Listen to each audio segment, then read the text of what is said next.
This time we'll be taking a look at DC Universe Series 4, Captain Atom. Now, Captain Atom first appeared in Space Adventures number 33 in 1960. Okay? And in his backstory, he is a member of the U.S. Air Force, Captain Nathaniel Adams. This is the DC universe. He was a Charlton character, which they bought in the 1980s. So this is a DC version. They kind of updated his story a little bit. So what happened was that he was framed for a crime, and I think it was treason. He was in it, which he was innocent of, and he was sentenced to death. But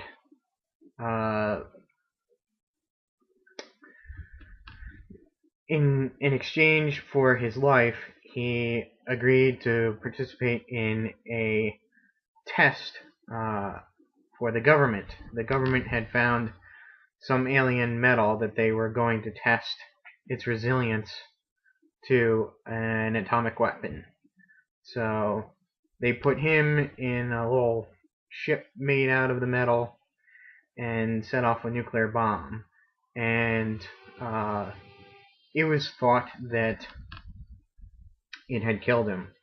But what happened is that the metal became part of his body, and inside he became just energy. They say it's quantum energy. And what the suit then did was allow him to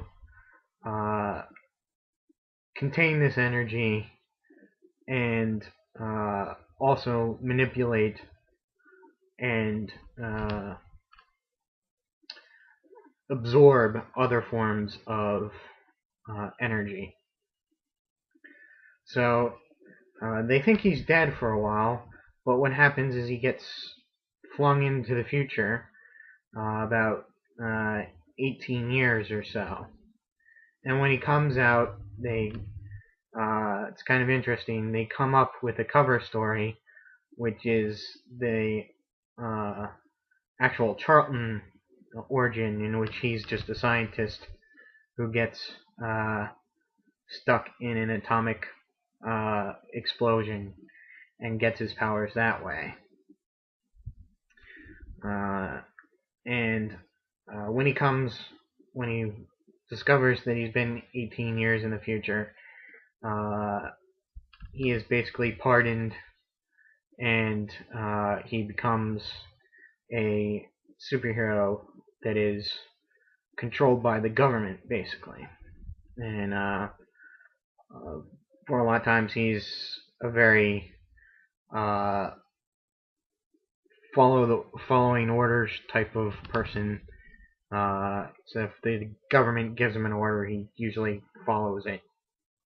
And he does strike up a relationship with a villainous Plastique,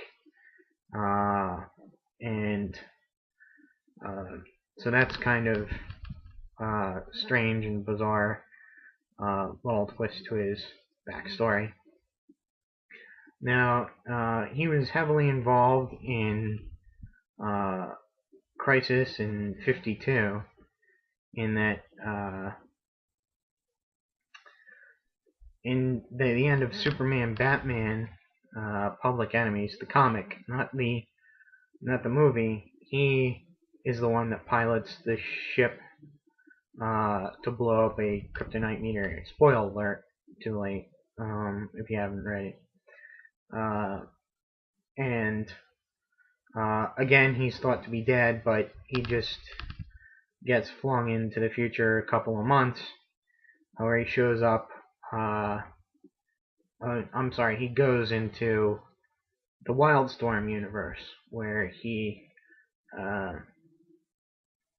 flits around there and fights pretty much every person in the Wildstorm universe.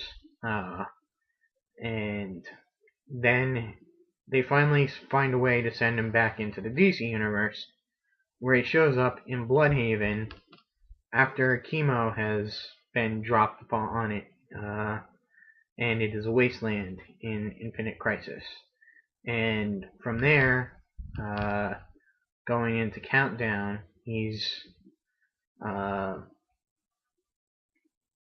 is captured by the government and experimented upon, and he is freed and becomes Monarch, the big bad in 52.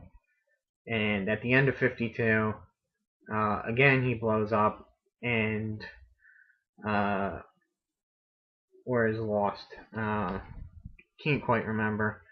But he has recently shown up as Captain Atom in as a backup story in Superman.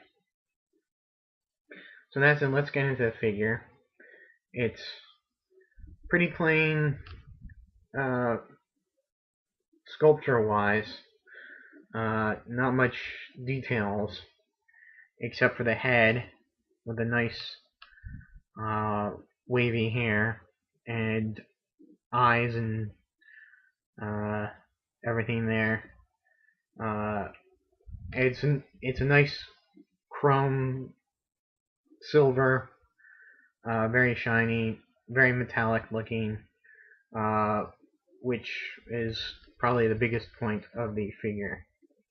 Now there's no accessories whatsoever. I would have liked a kind of accessory to showcase his power, like a clear blue plastic type blast of some sort, or they could have redone Firestorm little atomic symbols in blue. Other than that, I mean, it's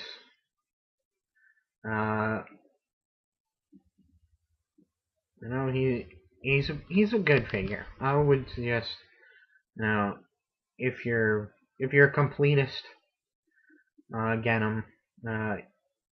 If not, I mean, he's not really necessary DC Universe figure. But there is some attachment to him in that, he has been part of the Justice League, and he was in JLU, the Justice League Unlimited series on TV, and so you might know him from there.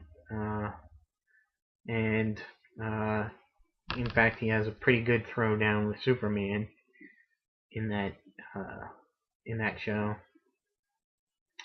And I guess that's about it.